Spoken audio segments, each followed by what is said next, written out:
प्रिय मित्रों, voice of poetry नामक चैनल में आपका स्वागत है। आपका स्वागत है, अभिनंदन है, अभिवादन है आज की कविता पाठ में। और आज के कविता पाठ का विषय वस्तु है ओम प्रकाश जिंदल। इसमें 39 इसमें स्टैंजाज हैं और मैं 4 एपिसोड करूँगा इसके ओम प्रकाश जिंदल के। थोड़ा सा मैं आपको अपना परिचय दूँ। मेरा नाम रोहताश गुप्ता है। मैं कुरुक्षेत्र यूनिवर्सिटी के डिपार्टमेंट ऑफ जोलॉजी से रिटायर्ड प्रोफेसर हूँ और वहाँ मैं हेड ऑफ द डिपार्टमेंट भी रहा हूँ। इस समय मैं फरवरी 2021 में आपसे YouTube channel voice of poetry नामक चैनल से अमेरिका से फरवरी 2021 से मैं आपसे संपर्क साधे हुए हूँ। मेरे लिए हर्ष और उल्लास का विषय है कि मैं आपसे संपर्क साध के अपनी मन की बात आप तक पहुंचा रहा हूं। मैं प्राइम मिनिस्टर नहीं हूं, मन की बात में यूज़ कर गया। मेरे विचार सिर्फ एक यही हैं कि भारतवर्ष एक बहुत बड़ा देश है। नौजवान हमारे यहाँ जो 35 साल की उम्र तक के हैं, अगर हम 1 अरब आज की डेट में 35 करोड़ है तो उनमें से आप हैरान रह जाएंगे तकरीबन 35% जो ऐसे नौजवान हैं जो 25 साल तक की उम्र के और उनके पास में रोज़गार नहीं है। तो उनको मैं प्रेरित करना चाहता हूँ। ये कविताएं आपके सामने ऐसे लोगों की कविताएं हैं जिनसे अगर आप थोड़ा बहुत भी उनसे कुछ सीखें तो आप भी अपनी रोटी रोजी तो कमा ही सकते हैं। ज़रूरी नहीं कि आपको हमेशा कहीं नौकरी करनी पड़े, लेकिन थोड़ा सा शुरू में मुश्किल टाइम आएगा। इस समय ये मेरे हाथ में ये कविता संग्रह है। ये कविता संग्रह पर आप देख रहे हैं लिखा हुआ है डॉक्टर सुभाष चंद्रा, जो GTV के मालिक हैं। इनका भी बहुत संघर्षपूर्ण जीवन रहा है। शुरू में जब ये हिसार में थे, हिसार में इनका जन्म हुआ है। इनके पिता का नाम था नंद किशोर गोयनका। मैंने जो थोड़ा बहुत भी शोध कार्य किया है उससे ये है कि इनकी नंद अपने पिता से कुछ खास संपर्क नहीं था। मैं ये शब्द नहीं कहूँगा नहीं बनती थी, लेकिन संपर्क बिल्कुल भी नहीं था। इनके एक ताऊ जी हुआ करते, उनसे संपर्क था और उन्हीं के साथ दुकान पर रहते थे हिसार में, मुनीम की दुकान पर, और मुनीमगिरी करते थे और करते करते कहाँ से पहुँच गए। मैंने पहले कविताओं में आपको बताया है कि आज के एयरटेल के मालिक जिनका नाम है सुनील भारती मित्तल, वो लुधियाना में इसका स्क्रैप इकट्ठा किया करते लोहे का, और उससे स्टील की चद्दरें लुधियाने में ही बना के और वहीं बेच देते थे, और आज एयरटेल के मालिक हैं।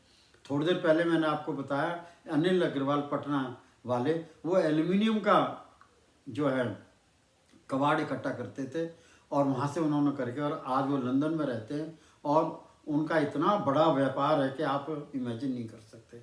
और जो मैंने इससे पहले एपिसोड किए हैं उनमें आप देखो तो आपको पता लगेगा। आज मैं आपके सामने हूँ ओम प्रकाश जिंदल। इनसे तो मैं कितनी बारी, क्योंकि हिसार से MP थे, तो कितनी बारी, ये नहीं कि वो मेरे को जानते थे, पर मेरा पता नहीं कितनी बार इनसे वहाँ इनके घर पर ही जाके मेरा इनसे मुलाकात हुई है। कहाँ बोला? हिसार में, मोहन नगर में इनका बहुत बड़ा रेजिडेंस है, जो उन्होंने MP बनने के बाद ही बनाया था। ये हल चलाते थे, तो हल चलाते चलाते जिंदल स्टील पाइप से कौन नहीं जानता, कौन नहीं जानता जिंदल स्टील पाइप से। और एक हिसार के गांव में, हिसार के पास में गांव, और वहाँ से एक नौजवान हल चलाता था, खेती करता था। फिर हिसार शहर में इन्होंने ये हार्डवेयर की छोटी सी दुकान खोली, और दुकान करने के बाद में पहली फैक्ट्री इन्होंने हिसार में लगाई, वो भी मैंने देखी है। और उसके बाद में सारे विश्व में फैल गए। देखते हैं क्या जादू हुआ। तो इसके 40 के करीब पद हैं, 4 एपिसोड में करेंगे और 1 में 10। तो मुझे आप इस बात का अनुमति दीजिए कि मैं शुभारंभ करूँ। अनुमति शब्द लोग जब जाते हैं तब इस्तेमाल करते हैं, और मैं अनुमति आपके ले रहा हूँ जब मैं शुभारंभ कर रहा हूँ। पहला पद। ओम प्रकाश जिंदल उद्योग जगत का चांद था। ओम प्रकाश जिंदल उद्योग जगत का चांद था। हरियाणा प्रदेश का मान था, भारत का सम्मान था। अग्रवाल समाज के हुनर, कौशल व सृजन कला की पहचान था। दूसरा, ठेठ ग्रामीण परिवेश में था बचपन बीता। ठेठ ग्रामीण परिवेश में था बचपन बीता। जमीन भी जोती, हल भी जोता। तमाम बाल्यकाल हिसार समीप नलवा गांव में बीता। ओम प्रकाश जिंदल ने ठेठ बनकर भी उत्कृष्ट औद्योगिक संसार था जीता। तीसरा, जन्मा था सन 1930 में, कोई ज़्यादा उम्र भी नहीं थी।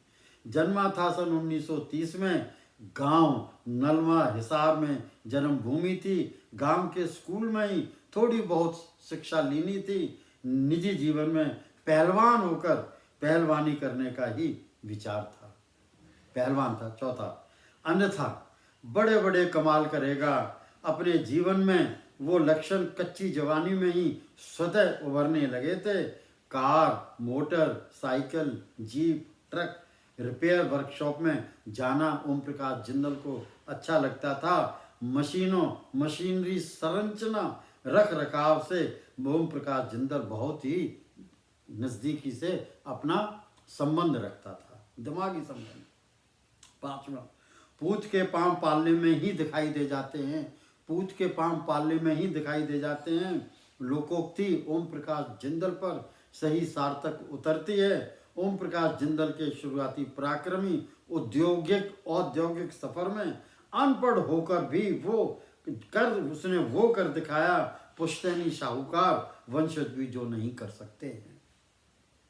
छठा, सर्वप्रथम हिसार शहर में धातु की बाल्टियां बनाई। सर्वप्रथम हिसार शहर में धातु की बाल्टियां बनाई। सन 1964 में मॉडल टाउन हिसार में पाइप बनाने का संयंत्र बनाया। ये भी मैंने देखा है। सन 1964 में मॉडल टाउन में हिसार में पाइप बनाने का संयंत्र बनाया। हिसार भारत के उद्योग मानचित्र पर छापा। जिंदल औद्योगिक घराना सफल व्यापारिक उपक्रम बनकर समाज के सामने हिसार से ही आया। सातवां, मात्र मेड इन इंग्लैंड के, ध्यान से सुनना, देखो क्या कुछ किया इसने इस पैराग्राफ में। मात्र मेड इन इंग्लैंड के उन दोनों मेटल के पाइप होते थे। मात्र मेड इन इंग्लैंड के उन दोनों 1970 के आसपास मेड इन इंग्लैंड उन दोनों मेटल के पाइप होते थे। जिंदल ने तस्वीर बदल दी। उल्टे बांस बरेली को पार्सल कर दिए थे। हिसार समेत अन्य स्थानों पर पाइप ही पाइप थे बनते। क्वालिटी है वैश्विक स्तर की। मेड इन इंडिया की मोहर छपती है स्पष्ट। जिंदल पाइप्स विदेशों में भी निर्यात किए जाते हैं। कदम कदम पर आगे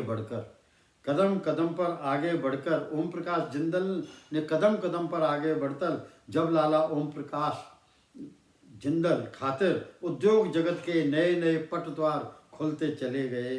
सन 2010 में स्टील मैन्युफैक्चरिंग के फ्लड गेट्स ओम प्रकाश जिंदल के लिए स्वतः ही खिल गए। नौवां, वर्तमान में जिंदल औद्योगिक घराना भारत की स्टील उद्योग की एक हस्ती है। पर वर्तमान में जिंदल औद्योगिक घराना भारत के स्टील उद्योग की एक हस्ती है। शहर शहर में फैक्ट्रियां स्थापित हुई हैं। जिंदल स्टील की चादरें वाजिब दामों पर हर गली कूचे गांव में शहर में बिकती हैं, मिलती हैं। 10वां एपिसोड का अंतिम 10वां, ओम प्रकाश जिंदल दिल से अति मुलायम था। ये तो मैंने खुद ने देखा है। लगता ही नहीं था कि इतना बड़ा सेठ साहूकार है या इतना बड़ा इंडस्ट्रियलिस्ट है। ऐसा लगता था गांव का आदमी है। और उसकी भाषा भी नहीं बदली थी, वही भाषा की टोन थी। ओम प्रकाश जिंदल दिल से अति मुलायम था। स्वभाव से कोमल, मनोभावनाओं से बहुत दयावान था। मुस्कुराहट सदा चेहरे पर मुस्कुराती रहती थी। जनमानस का उच्च कोटि का शुभचिंतक था। जनमानस में ही घुल मिलकर रहता था। पहला एपिसोड मैं आप यहीं खत्म करता हूँ। आप मुझे अब